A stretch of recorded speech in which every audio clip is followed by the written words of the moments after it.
Imaginez la scène. Vous entrez dans une banque avec un chèque de 2 millions d'euros dans la poche de votre veste. Ce chèque, c'est la vie de votre mère. Et la femme qui va décider de votre sort derrière ce bureau en verre, c'est celle qui vous a quitté 3 ans plus tôt en vous traitant d'homme sans avenir. Elle va déchirer ce chèque devant vous. Elle va vous traiter de menteur devant tout le monde.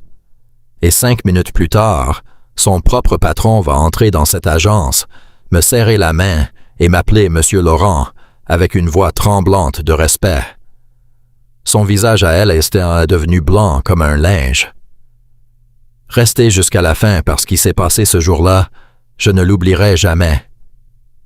Je m'appelle Antoine Laurent, j'ai 38 ans, et si vous m'aviez croisé il y a 6 ans dans les rues de Lyon, vous auriez vu un homme fatigué en costume mal coupé qui comptait ses centimes à la caisse d'un supermarché Carrefour du quartier de la Guillotière.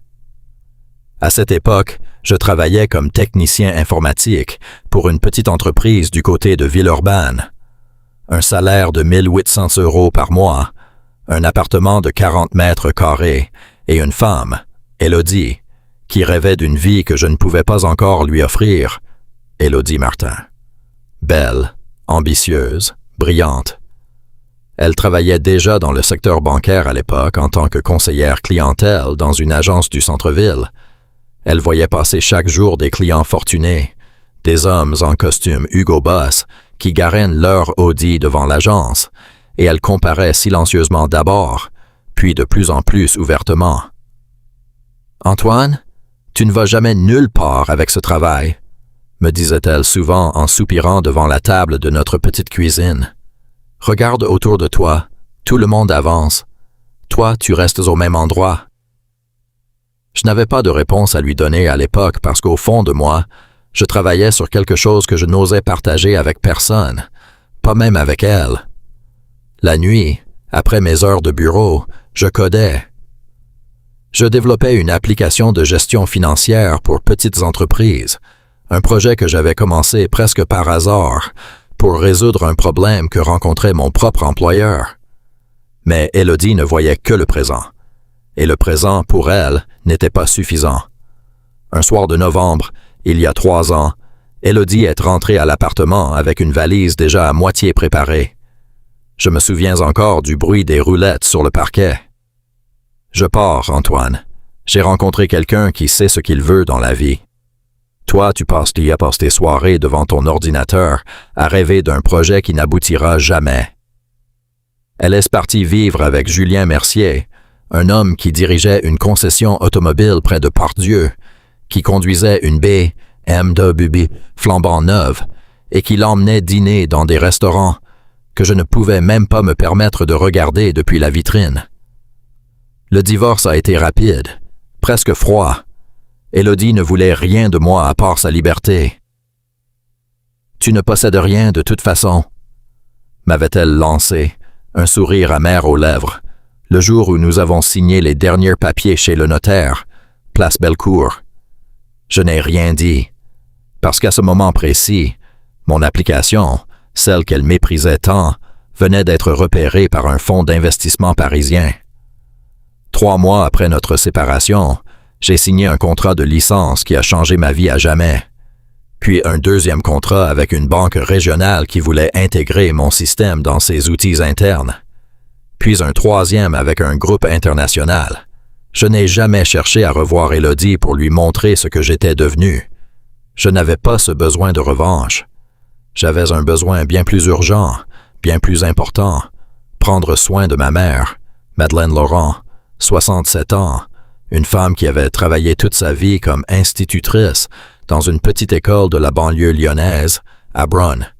Une femme qui m'avait élevé seule après le départ de mon père, qui avait sacrifié ses vacances, ses économies, ses week-ends, pour que je puisse un jour avoir une chance. Il y a 2 mois, elle s'est effondrée dans sa cuisine. Un problème cardiaque grave, une valve qui ne fonctionnait plus correctement.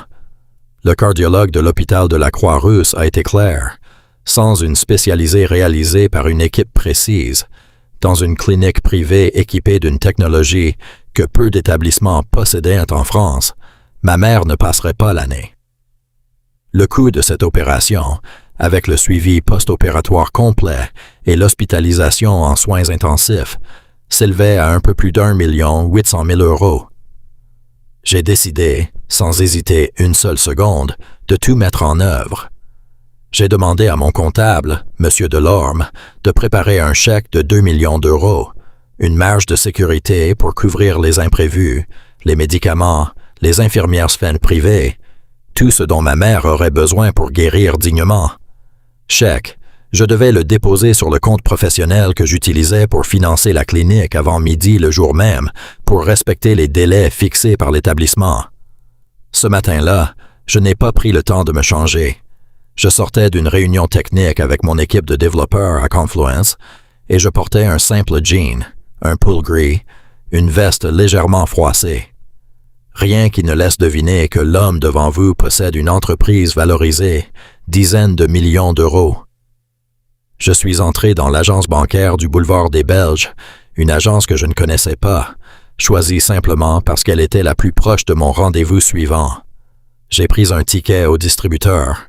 Je me suis assis et j'ai attendu mon tour, le chèque soigneusement plié dans la poche intérieure de ma veste.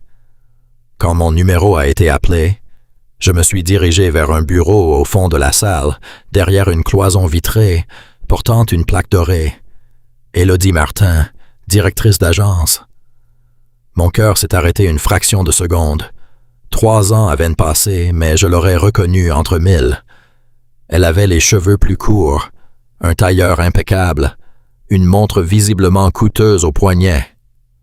Elle a levé les yeux vers moi, et j'ai vu, l'espace d'un instant, une lueur de surprise traverser son regard immédiatement remplacé par quelque chose de plus dur, de plus froid. « Antoine », a-t-elle dit presque en soufflant le mot, comme s'il lui laissait un goût amer dans la bouche.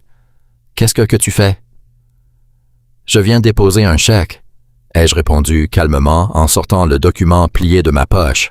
« C'est urgent, c'est pour l'opération de ma mère. » Je l'ai posé sur son bureau. Elle l'a déplié et j'ai vu ses yeux s'arrêter sur le montant. 2 millions d'euros écrits noir sur blanc, avec ma signature en bas. Elle a éclaté d'un rire sec, sans joie. 2 millions? Tu te moques de moi. Tu n'as jamais eu 2000 € sur ton compte quand nous étions mariés, alors 2 millions. Élodie, s'il te plaît, c'est sérieux. Ma mère va mourir si cet argent n'est pas déposé aujourd'hui. Mais elle ne m'écoutait plus. Elle avait ce même regard méprisant qu'elle avait eu le soir où elle avait fait sa valise. Tu sais, c'est que je pense que ce chèque est faux. Je pense que tu es venu ici pour m'humilier, pour jouer un jeu malsain, parce que tu n'as jamais accepté que je sois parti. C'est pathétique, Antoine, vraiment pathétique. Et devant moi, devant les autres clients qui commençaient à se retourner, devant les employés de l'agence qui observaient la scène en silence, elle a saisi le chèque à 2 mains et elle l'a déchiré lentement, méthodiquement, en petits morceaux qu'elle a laissés tomber sur son bureau comme des confettis. Tu es un menteur, Antoine. Tu l'as toujours été. Maintenant, sors de mon agence avant que j'appelle la sécurité. J'étais figé. Non pas de colère, mais de la peur froide de savoir que le temps filait, que ma mère attendait, que cette clinique avait besoin de cet argent avant la fin de la journée. C'est à ce moment précis que la porte vitrée de l'agence s'est ouverte avec fracas. Un homme d'une 60aine d'années, en costume 3 pièces, est entré d'un pas rapide, visiblement pressé. Accompagné de 2 assistants qui peinent à suivre son rythme, M. Philippe Garnier, le directeur régional de toute la banque, responsable de plus de 40 agences dans la région Auvergne-Rhône-Alpes. Un homme que j'avais rencontré à plusieurs reprises lors de conférences économiques, et surtout, un homme avec qui mon entreprise venait de signer la semaine précédente un contrat de partenariat stratégique de plusieurs millions d'euros pour intégrer notre technologie dans l'ensemble de leur réseau. Ses yeux ont balayé la salle et se sont arrêtés sur moi. Son visage s'est illuminé instantanément. « Monsieur Laurent, Quelle surprise de vous voir ici en personne. Nous ne vous attendions pas dans cette agence, mais c'est un honneur. Comment? J'espère que le service que nous vous offrons est à la hauteur de nos engagements. Un silence de plomb est tombé sur l'agence. Élodie, encore debout derrière son bureau, les morceaux du chèque déchirés éparpillés devant elle, a tourné son regard vers moi, puis vers M. Garnier, incapable de comprendre ce qui se passait. « Monsieur Garnier », ai-je répondu en gardant mon calme malgré la tension qui montait en moi. Je suis venu déposer un chèque de 2 millions d'euros pour financer une opération chirurgicale urgente pour ma mère. Mais votre directrice d'agence vient de le déchirer en affirmant qu'il s'agissait d'un faux document et me traitant de menteur devant tout le monde. Le visage de M. Garnier s'est décomposé. Il s'est tourné vers Élodie avec une expression que je n'oublierai jamais, un mélange de choc et de colère contenue. « Vous avez fait? Vous savez qui est Seth? Monsieur Laurent est le fondateur et le président de Finoptis, l'entreprise avec laquelle nous venons de signer un contrat de plus de 15 millions d'euros la semaine dernière. Sa fortune personnelle dépasse largement les 50 millions d'euros et vous avez déchiré son chèque en public en le traitant de... Je n'oublierai, raclement de gorge, jamais l'expression d'Élodie à cet instant précis. Toute la couleur a quitté son visage. Ses mains posées sur le bureau au milieu des morceaux de papier déchirés tremblaient légèrement.